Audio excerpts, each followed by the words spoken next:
This is what we call the Kunchuck fern in our family. Mrs. Kunchuck was a sister-in-law of my father, and she had this fern since right after the First World War.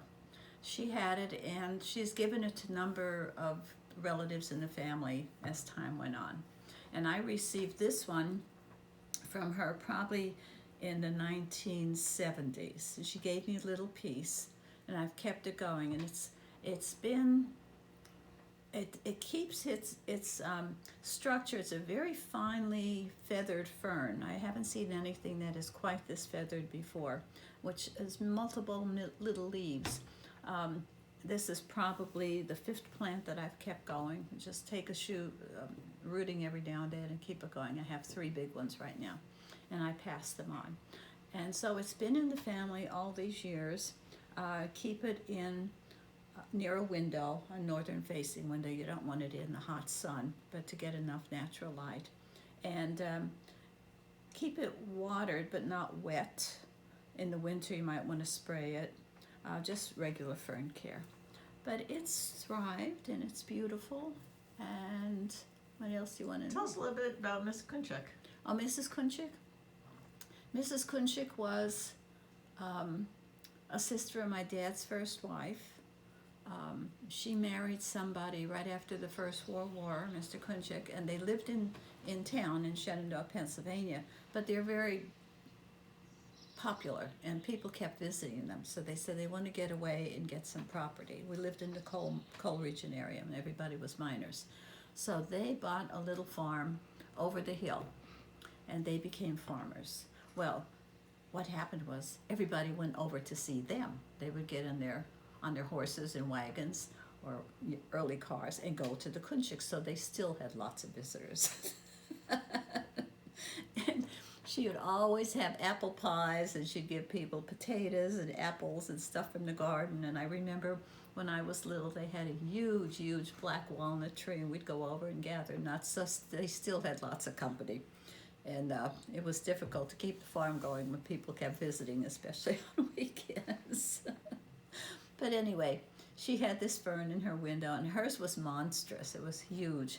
Had it on a pedestal table, and she would turn it periodically, every couple of months or so that it got well-rounded and was growing on all sides. This one I have in the same place, and you can probably see it's more sparse because this is the part of the area of the plant that doesn't get as much sunlight. I keep my three plants in the same place. Anyway, that's the way it is, and once in a while you have to go in and take all the dead stuff off. And yeah, it seems to be And were there thriving. some that were like really super feathery? I thought at one point you were picking off the ones that were less feathery yes, and kind of yeah. really kind of carrying it towards the ones that were really unusual. Yeah, you do have, you check it every now and then to this see one, if there's right- any of the aberrant. Where is it? Right where your hand is. Right where your hand is. Where? Isn't that right there? No, that's still one. See, it's still feathery. Yeah, but no, I'm just saying, I thought some were super feathery and you Oh, would no, pick no. towards those. No. No. Okay. No, but you can see on the plants once in a while. You get a normal You could fern. you could see a frond that isn't as feathery. Instead of having this has like 1, 2, 3, 4 little leaves. Like here's the one, and then the little 2 and 3, and then 4.